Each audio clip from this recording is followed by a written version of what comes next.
कि गुटखा बंद होना चाहिए, गुटखा बंद होना चाहिए, गुटखे पे अभियान हो रहा है, बड़े बड़े ऐलान हो रहे हैं, गुटखे के ऊपर ये हो रहा है, पुलिस ने इतने टन गुटखा पकड़ लिया, इतने टन ये पकड़ लिया, उतने टन ये पकड़ लिया। वो हुकूमत गुटखे की फैक्ट्रियों को चालू क्यों रखना चाहती है? गवर्नमेंट ने गुटखे पे बैन किया। गुटखे का सरगना कौन है ये मैं भी जानता हूं, आप भी जानते हो, मगर अटैक किस पे किया गया? छोटे छोटे पान टपरी वालों पर। यहाँ से मैं वादा करता हूँ एक एक दुकान नारेगांव की पूरी खत्म करूंगा। जो बटन है, गांजा है, चरस है, चाहे मुझे कुछ भी करना पड़े, चाहे मुझे कुछ भी जद्दोजहद करना पड़े, लेकिन सबसे पहले नारेगांव की जो है तो यहाँ का जो है तो नशा मुक्त कराऊंगा और यहाँ से जो है तो ये चीज़ खत्म कराऊंगा मैं। ये साहब लोग तो खा रहे हैं, गुटखा आसानी से अवेलेबल है, सारी चीजें मिल रही है, तो फिर रोकेगा कैसे? ये उस पर रोक कैसे लगाए? सिर्फ हम रिहेबिलिटेशन ही करते रहे, बाद में सिर्फ काम जो है सिर्फ साहिब का पठान, जावेदपुरी साहब और हमारे उलेमा बोर्ड के जिम्मेदार और मेरा, ये हम सबके, हमारे चारों का काम नहीं है, हम सबकी जिम्मेदारी है कि हमारे घरों के अंदर हमारे बच्चे किस चीज़ों के ऊपर जो हमारे बच्चे किस चीज़ का नशा कर रहे हैं।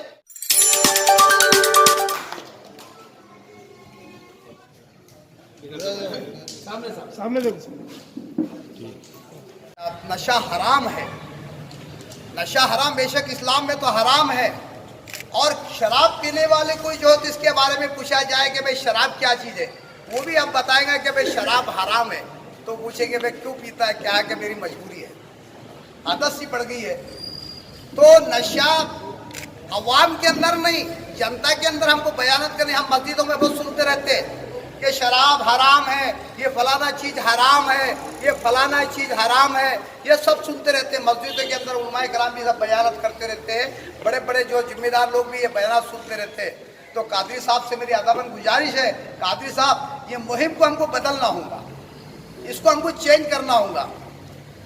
असल इसका चेंज करने का एक तरीका है, जो औरंगाबाद शहर के अंदर, पूरे शहर के अंदर सबसे ज़्यादा नारेगांव के अंदर जितनी इलीगल शराबों की दुकान है, बटन है, गांजा है, ये सब कुछ चल रहा है।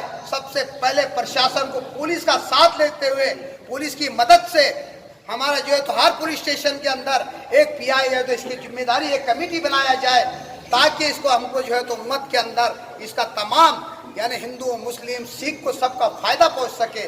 तो मैं ऐसे आपसे आदिबान गुजारिश करता हूं, तो सबसे ज़्यादा आप मुहिम औरंगाबाद शहर के अंदर आप चलाते रहते हैं, दारू नशे के अंदर, शराब के अंदर, बुराई के अंदर, तो आपको इसको बदलना होगा।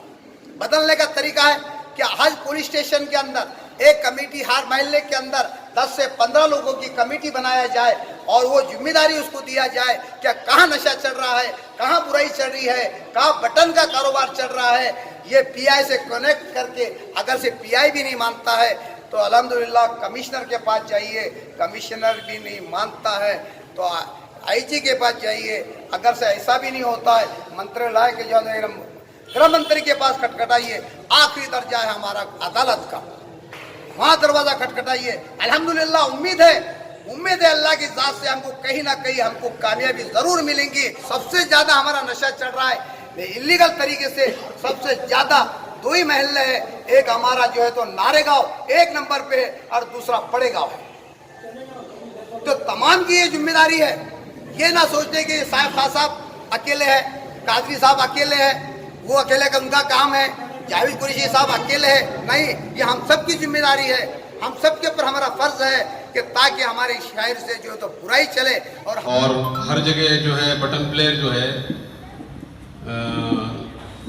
हर मोहल्ले में कसरत से ज़्यादा तादाद में मिलते हैं, तो इसके लिए भी जो है नौजवान उलमा कराम की भी एक टीम ने जो है बड़ी अच्छी खामोश कोशिश की है। मैं वो लोगों से मुलाकात करा हूँ, उनके साथ जाके बैठा भी हूँ, वो भी इस पे अच्छा काम कर रहे हैं और अल्हम्दुलिल्लाह उनको बहुत सारी कामयाबी भी मिल रही है। उसी तरीके से शराब का मसला है, शराब पे पाबंदी का मसला है। यहाँ पत्रकारों की एक बड़ी तादाद यहाँ पर मौजूद है और हम देख रहे हैं कि मुल्क के अंदर, मेरी जहाँ तक मालूमात है, शायद जो है 2 ऐसे स्टेट्स हैं जहाँ शराब बंदी है, एक जो है बिहार है और एक गुजरात है। लेकिन पिछले वक्त में हमको जो मीडिया के जरिए जो मालूमात हासिल हुई, तो गुजरात के अंदर 11 लोग जहरीली शराब पीकर मर गए। जो हुकूमत खुद को शराब बंद करा रही जो स्टेट के अंदर, वही स्टेट के अंदर 11 लोग शराब पीकर मर जा रहे हैं। ऐसी हुकूमत को शर्म नहीं आ रही, फिर भी बेगैरती से डटी। बिहार की सूरत हाल भी वैसी है, वहां पे भी शराबबंदी का बड़ा फखरिया ऐलान हुआ था। हुकूमतें बड़े फख्र से कह रही थी कि हम जो शराब को पाबंदी लगा दी है, हमारे स्टेट में, हमारे शहर में जो है पाबंदी लगा दी है, और पाबंदी लगाने के बाद वहां पर धड़ेले से जो है शराब बिक रही है, लोग शराब पी रहे हैं। और मुझे इस बात की समझ नहीं पड़ती कि जिसके पास हुकूमत है वो अपनी स्टेट के अंदर शराब बंदी तो कर सकती है, लेकिन शराब की फैक्ट्रियों को क्यों बंद नहीं करवा पाती, ये बात समझ से परे। हम देख रहे हैं कि गुटखों का एक जहरीला नशा जो है नौजवान पीढ़ी के अंदर पूरे मुल्क में चल रहा है। बहुत सारे लोग आ रहे हैं कि गुटखा बंद होना चाहिए, गुटखा बंद होना चाहिए, गुटखे पे अभियान हो रहा है, बड़े बड़े ऐलान हो रहे हैं, गुटखे के ऊपर ये हो रहा है, पुलिस ने इतने टन गुटखा पकड़ लिया, इतने टन ये पकड़ लिया, उतने टन ये पकड़ लिया। वो हुकूमत गुटखे की फैक्ट्रियों को चालू क्यों रखना चाहती है? सवाल तो ये है ना। इतना आसान काम हम देख रहे हैं कि बार बार जो है पुलिस भी जो है अपनी पीठ थपथपा रही है कि इतना गुटखा हमने हासिल कर लिया। ये सिर्फ काम जो है सिर्फ साहिब का पठान, जावेदपुरी साहब और हमारे उलेमा बोर्ड के जिम्मेदार और मेरा, ये हम सबके, हमारे चारों का काम नहीं, हम सबकी जिम्मेदारी है कि हमारे घरों के अंदर हमारे बच्चे किस चीज़ों के ऊपर जो हमारे बच्चे किस चीज़ का नशा कर रहे हैं, कहाँ जा रहे हैं, कहाँ आ रहे हैं, क्या उनका मुस्तकबिल, आप पढ़ाई क्या दे रहे हैं। सबसे बड़ी बात यह है कि हम उनके पढ़ाई के मुस्तकबिल की तरफ ध्यान ही नहीं दे रहे। ये चीज़ का हमको ध्यान देने की हम सबको बहुत ज़रूरत है। अरे मेरे भाइयों और बुजुर्ग और दोस्तों और पत्रकार साथियों का बहुत बहुत बड़ा शुक्रिया अदा करता हूँ मैं कि यहाँ पर इन सब लोगों ने आकर इस प्रोग्राम को जो तो कमेंट किया है, और इसका प्रोग्राम का सबसे ज़्यादा ये प्रोग्राम का श्रेय जाता है तो हमारे पत्रकार भाइयों को जाता है कि मीडिया के जरिए से जो ये बातें जो फैलती है, मीडिया के जरिए से जो ये बातें चलती है, ये कहीं ना कहीं तो पूरा आलम, पूरा औरंगाबाद, पूरा नारेगांव में बदलाव तो नहीं आएगा, लेकिन कहीं ना कहीं तो भी ये चीज़ किसी ना किसी को तो भी समझेगी। हमारे जावेदपुरी साहब ने जैसे बताया कि हम किसी की दाढ़ी, किसी की टुट्टी, किसी की मोहब्बत से, किसी को मार के, किसी को प्यार के। जावेदपुरी साहब, मैं आपको एक बात बताना चाहता हूँ कि हमने पीछे भी इसके ताल्लुक से एक मुद्दा उठाए थे मीडिया के जरिए से, लेकिन कुछ लोगों में असर गिरा इस चीज़ का, कुछ लोगों में नहीं गिरा। लेकिन अगर हमारी आपकी अगर उलेमा बोर्ड की हमको अगर साथ होगी तो इंशाल्लाह इस काम को हम पूरा अंजाम देंगे, और इस काम को, नशा मुक्ति के काम को हम तो पूरा इसके अंदर जो है तो हम कामयाब होकर बताएंगे। साहब, ये नशा मुक्ति का जो पूरा एक प्रोग्राम है, ये प्रोग्राम कई एक महाज चाहता है, कई अलग अलग तरीके से कोशिशें चाहता है, जहाँ पर ये इस बात की कोशिश होना चाहिए कि उलमा इकराम के ज़रिए से कोशिश हो, काउंसलिंग हो, रिहेबिलिटेशन की उनके लिए कोशिश की जाए, ये जहाँ पर ज़रूरी है। वहीं कहीं ना कहीं इस बात की भी ज़रूरत है कि ये जो तमाम चीज़ें जो हो रही है, ये जो मार्केट में जो नशा और ये चीज़ें जो फ्लोट हो रही है, उसको रोकने के लिए भी हम सब मिल कर के बहुत मजबूत अंदाज में जद्दोजहद करें। जावेद कुरैशी साहब ने इस तरफ इशारा किया और कहा कि जो शराब और ड्रग्स और इस तरह की जो चीज़ें जो आ रही हैं मार्केट में, इलीगल तौर पर आ रही हैं, तो इसको रोकने के लिए जहाँ जिम्मेदारी बनती है प्रशासन की, उनको भी हम तवज्जो दिलाएं। पुलिस, एडमिनिस्ट्रेशन, तमाम ही जो लोग हैं उन तक के हम पहुँचे, हम ये समझते हैं कि ज़रूरी है। और ये अगर नाकाम हो रहे हैं तो उनको सपोर्ट करना, हम ये समझते हैं कि बजाय किसी को, जैसे बात कही हमारे भाई ने कि हम ब्लेम गेम करने के बजाय हम सब मिल करके एक मुश्तरका तौर पर इस बात की कोशिश करें कि उसको किस तरह से रोका जाए, क्योंकि ये बुनियादी तौर पर ये रोकथाम कहीं ना कहीं ज़रूरी है। वरना जो बात आ रही है कि साहब लोग तो खा रहे हैं, गुटखा आसानी से अवेलेबल है, सारी चीज़ें मिल रही है, तो फिर रोकेगा कैसे, ये उस पर रोक कैसे लगाए। सिर्फ हम रिहेबिलिटेशन ही करते रहे, बाद में बच्चों को जो है तो लाला करके हमेशा काउंसिलिंग ही करते रहे। क्या ये सिर्फ ये काम करेंगे? ज़ाहिर हर महाज पे काम होना चाहिए, तो ये बहुत अहम है। दूसरी अहम बात उन्होंने कही कि लिमा तक़ुलूना मा ला तफ़अलून, अरे लोगों तुम वो बात कहते क्यों हो जो करते नहीं। तो ये बहुत मजबूत किरदार की जरूरत है कि जब हम जिस कॉज को लेकर के हम उठे हैं उसके ऊपर हम साबित कदम रहे, और जाहिर है हमारी बात में असर और वजन उसी वक्त होगा जब हम खुद उसके करने वाले बने। तो इस लिहाज से हमको बहुत सारी कोशिशों की जरूरत है। मैंने कहा इंफरादी हैसियत में भी हम कोशिश करें, समाजी तौर पर हम कोशिश करें, और प्रैक्टिकली ग्राउंड के ऊपर जाकर के भी हम काम करें। बात चल रही थी सियासतदानों की।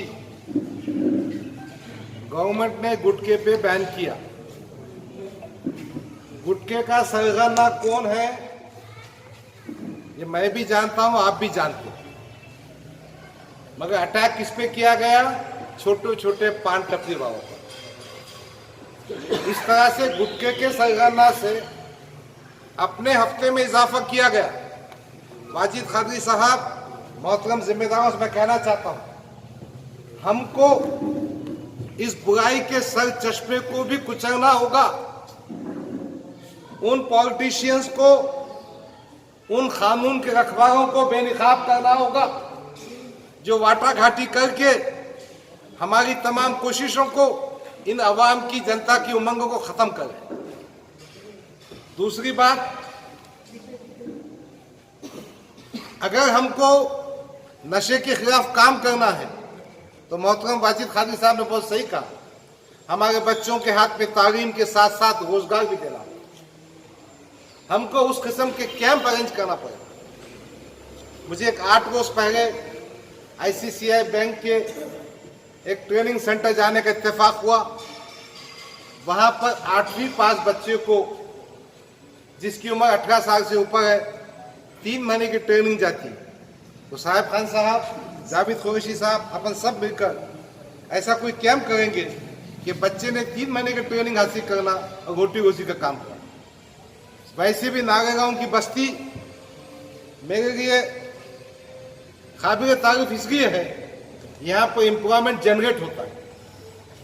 कई गोडाउन है जहाँ 100 से बच्चे काम करते हैं, मेहनत मजदूरी से काम करते हैं। हमारे बीच में कुछ नशाखोर भी होंगे, मगर उनको बटन प्लेयर बोलने से काम नहीं चलेगा, उनको शराबी बोलने से काम नहीं चलेगा। ये हमारी जिम्मेदारी है कि हमने उनको उस मुकाम पे पहुंचा दिया। किसी पर ब्लेम कर कर, किसी पर एतराज कर कर हम अपनी जिम्मेदारी से दस्तबरदार नहीं हो सकते, क्योंकि ये मुश्किल काम, ये कोई इख्तिदार को पहुंचाने वाला काम नहीं है, ये कोई पैसे कमाने का काम नहीं है, ये कोई एजेंटी का काम नहीं है। मैंने महसूस किया कि जहां कहीं मनफत की बात होती है, पैसे घाटे की, वही लोग आते हैं। ये काम तो वक्त देने का है, टाइम देने का है, पैसा खर्चने का है। साहिब खान पठान, आप काबिल मुबारकबाद है, आप ये काम कर रहे हैं। इसलिए सबसे गुजारिश है, एक बार हम तालियां बजाकर तमाम जो जिम्मेदारान बैठे हैं, इन्होंने वक्त दिया एक अच्छे काम में, मैं समझता हूं उन सब का शुक्रिया अदा करना चाहिए। नशा मुक्ति अभियान शहर औरंगाबाद में जमात इस्लामी हिंद का एक हमेशा से उन्वान रहा है। नशा मुक्ति अभियान जमीयत उलमाए हिंद का हमेशा से एक उन्वान रहा है। यानी कहीं ना कहीं हमको ये बात समझ में आती है कि उलमाए इकराम, दानिशवरान इस फिक्र को लेकर गुज़िश्ता कई सालों से शहर औरंगाबाद के नुक्कड़ों के ऊपर चल फिर रहे हैं, शहर की गलियों में जा रहे हैं, यहाँ तक के कब्रिस्तानों का तक सर्वे किया जा रहा है। और एक शर्मिंदगी वाली ये बात हमारे पास ये आती है कि नशा करने वाले कब्रिस्तानों में बैठकर भी नशा कर रहे हैं। ये दुखद बात है हमारे लिए। हमें ये कहा गया है आकाए नामदार की जानिब से कि कब्रिस्तान जाया करो, मौत याद आती है, और जब मौत याद आती है तो इंसान गुनाहों से दूर हो जाता है, और जब गुनाहों से दूर होता है तो वो अपने आप को नेकियों में ढालता है। लेकिन जो कौम जहां से इबरत लेनी हो वहां जाकर ही अगर नशा करे तो उस कौम को इबरत मिलेगी कहां? ये संजीदगी का मुद्दा है, ये फिक्र का मुद्दा है। हमको इस बात को को संजीदगी से लेना होगा, हमको इस बात की फिक्र को गहराई से पकड़ना होगा। सिर्फ दीनी नुकसान नहीं हो रहा है, हमारा सोशल नुकसान हो रहा है और हमारा जो है तो इकोनॉमिकल नुकसान हो रहा है। हमारे बच्चे जो है तो तालीमी इदारों में नहीं जा रहे हैं। क्यों? क्योंकि उनके पास एक ग्रुप है, एक गिरोह है जो नशे की लत में लगा हुआ है और हमारे बच्चे उनके पास जाकर अपने आप को मिला रहे हैं और नशा कर रहे हैं। कहीं ना कहीं अगर हम इस बात को करीब से देखते हैं तो एक बात ये समझ में आती है, नशा क्यों बढ़ रहा है? नशा इसलिए बढ़ रहा है कि हमारे बच्चों के पास नौकरियां नहीं है। अनएम्प्लॉयमेंट सबसे बड़ा कारण है नशे के बढ़ने का। दूसरी बात, हमारी कौम के पास खालीपन बहुत है। अगर आप देखेंगे जो लोग सोशल एक्टिविटीज से जुड़े हुए हैं, जो लोग तालीमी इदारों से जुड़े हुए हैं, या जो लोग सियासी सरगर्मियों से जुड़े हुए हैं, या जो लोग कारोबारी सरगर्मियों से जुड़े हुए हैं, वो लोग नशे से दूर आपको नजर आएंगे। वो क्यों? क्योंकि वो उनके पास मसरूफियत है, उनके पास वक्त को गुजारने के लिए एक शेड्यूल है। लेकिन जो लोग नशे के अंदर हैं, जो नौजवान नशे के अंदर मुलविस होते जा रहे हैं, उनको अगर आप देखेंगे तो उनके पास कोई काम कारोबार नहीं है, उनके पास कोई जॉब नहीं है, उनकी अपनी कोई नौकरी नहीं है, उनके वालिदैन के पास इतना पैसा नहीं है कि वो उनको पढ़ा सके। तो यानी कि उनके पास तालीमी इदारे में जाने के लिए भी कोई रास्ते नहीं है। तो अब उनके पास खाली वक्त है और खाली जो है तो दिमाग शैतान का घर होता है और खाली दिमाग फिर इनको जो है तो नशे की तरफ ढालने लगता है। एक और